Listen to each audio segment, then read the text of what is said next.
Hey.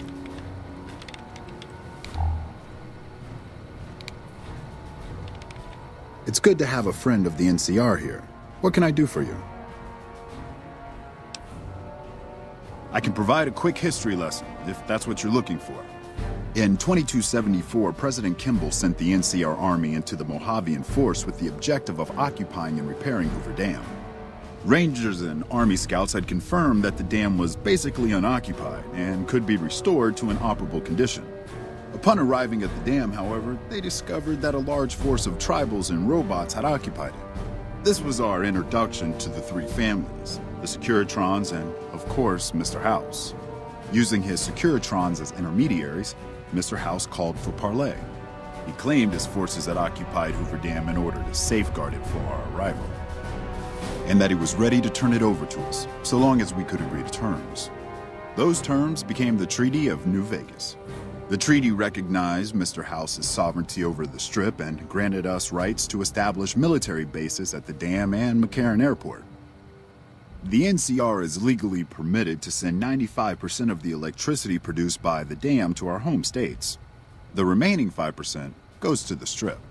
The treaty actually makes it illegal for the NCR to prevent its citizens or troops on furlough from visiting the Strip. Once on the Strip, our citizens are subject to arrest or punishment by House's Securitrons, though that's a rare occurrence. Our troops enjoy a different status. It's illegal for the Securitrons to take action against them. Of course, it's also illegal for our troops to carry firearms on the Strip, so there isn't much trouble they can get into. Our military police does an adequate job of keeping the troops on furlough in line. I don't envy them that task. The embassy was established a few weeks after the treaty was signed. Basically, Mr. House handed us a dumpy little building he had no interest in renovating. I'm the third ambassador to hold this post, and the first, I think, to accept its limitations. My predecessors had ambitions of engineering the annexation of the Mojave. They thought they'd convince Mr. House to join up. I've never even spoken to the man, or whatever he is. Maybe the situation will change once we've beaten the Legion once and for all.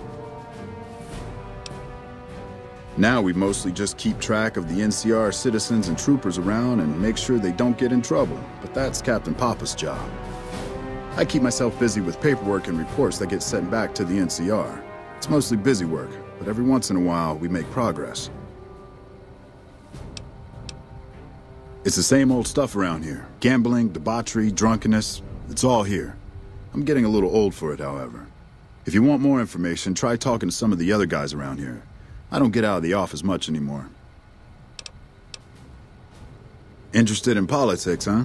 Well, grab a seat and get comfortable. I've been in politics quite a while now. Always had the drive to do it even when I was young. It's just something I was drawn to. I started my career over 20 years ago back in the NCR as the local mayor and worked my way up from there.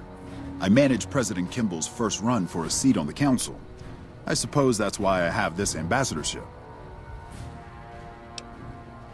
I was elected to this post 7 years ago. I'm the third NCR representative to serve here in Vegas.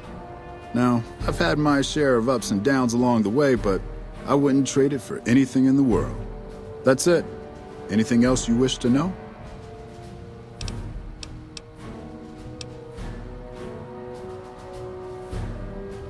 Goodbye.